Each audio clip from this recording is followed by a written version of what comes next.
पूछा है, कृपया ध्यान और स्वाध्याय का अंतर बताने की कृपा करें और स्वाध्याय की सर्वोत्कृष्ट विधि क्या है, प्रकाश डालें। सबसे पहले तो मैं अंतर हृदय से यह सुझाव देना चाहता हूं कि आप स्वाध्याय की बात ही भूल जाएं। स्वाध्याय से बचना अत्यंत जरूरी है, क्योंकि स्वाध्याय ही ध्यान में सबसे बड़ी बाधा बन सकती है। पहले जाने स्वाध्याय का अर्थ क्या है।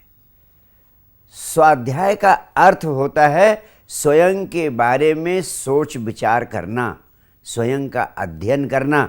वह विचारों के बिना संभव ही नहीं।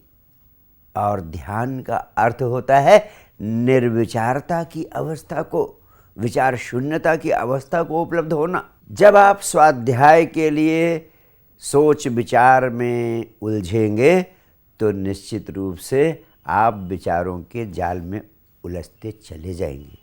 और दूसरी बात मैं कहना चाहता हूँ, जिस चीज़ का आपको कोई बोध नहीं है, कोई ज्ञान नहीं है, उसके बारे में आप सोच विचार कर ही क्या सकते हैं। आप स्वयं के बारे में, स्वयं की आत्मा के बारे में जब कुछ जानते नहीं हैं तो क्या सोच विचार कर सकते हैं आत्मा के बारे में। जैसे आपको टिम्बकटू का कोई पता नहीं है, मैं आपसे कहूँ कि टिम्बकटू के बारे में कुछ सोच विचार करें, तो क्या किसी भी प्रकार की कोई संभावना है कि आप टिम्बकटू के बारे में सोच विचार कर कुछ बता पाएंगे? असंभव है। ऐसे ही स्वयं के बारे में सोच विचार करने से स्वयं का कोई ज्ञान नहीं होता, बल्कि स्वयं के बारे में सोच विचार करने से आप एक प्रकार की मूर्छा में डूबते चले जाते हैं। सोच विचार आपको सपनों में डुबाने लगता है। सोच विचार आपके भीतर विवेक की क्षमता को समाप्त करता है, विवेक की संभावना को खत्म करता है। ध्यान का अर्थ है जाग जाना, और पूरी तरह जागने के लिए जरूरी है कि आप सोच विचार के सपनों में ना उलझें, सोच विचार के सपनों से बचें। ध्यान का अर्थ है being in state of contentless consciousness, यानी जब आपकी चेतना के समक्ष कोई विषय, कोई वस्तु रहे ही नहीं, आपकी चेतना विषय शून्य हो जाए।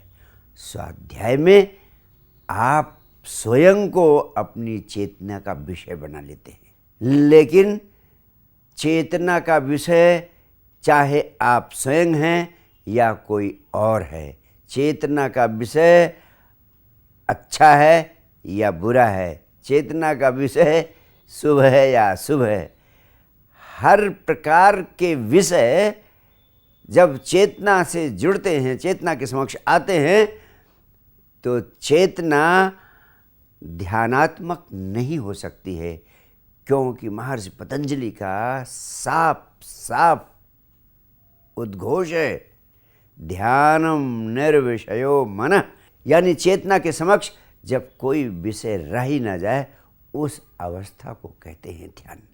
स्वाध्याय में हम स्वयं को चेतना का विषय बनाते हैं, इसलिए चेतना का विषय धार्मिक है अथवा सांसारिक है, मैं हूँ या कोई और है, यह बिल्कुल अर्थहीन हो जाता है। यह ध्यान के लक्ष्य को दुष्प्रभावित करता है। ध्यान का लक्ष्य है विषय रहित चेतना। इसलिए मेरे प्राणों का स्पष्ट संदेश है, स्वाध्याय से बचें, क्योंकि यही ध्यान में सर्वाधिक शक्तिशाली बाधा है। यह ध्यान के लिए नाटक बन जाती है। बहुत बहुत प्यार, बहुत बहुत आशीर्वाद। Thank you.